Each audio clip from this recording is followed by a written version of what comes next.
ឆ្នាំផុតទៅហើយស្ងួនអន្ទាសាចង់បានណាស់អូនតើមានស្ងួនមានដឹងទេស្រីគ្រាន់ឮតែគេប្រាប់ថានេះតែបានបងហើយថ្លៃបងសប្បាយចិត្តខ្លាំងណាស់ស្រីចង់ត្រកងបីតើថ្លៃដឹងទេបងនឹងខំប្រឹងសិក្សា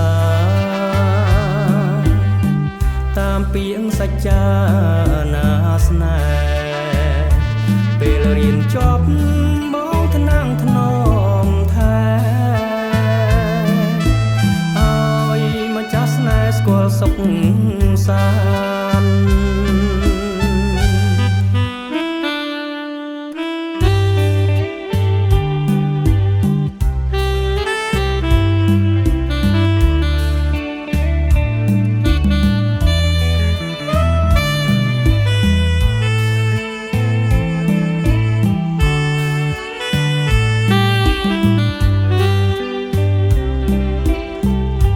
គ្រាន់ឮតែគេប្រាប់ថា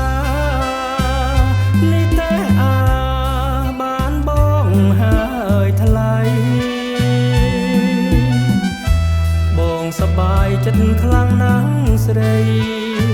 ចង់ត្រកងបីតើថ្លៃដឹងទេបងនឹងខំប្រឹងសិក្សាតាមពាក្យសច្ចាណាស្នេហ៍ពេលរៀនចប់បងថ្នាំងថ្នមថែឲ្យម្ចាស់ស្នេហ៍ស្គាល់សុខសាន្ត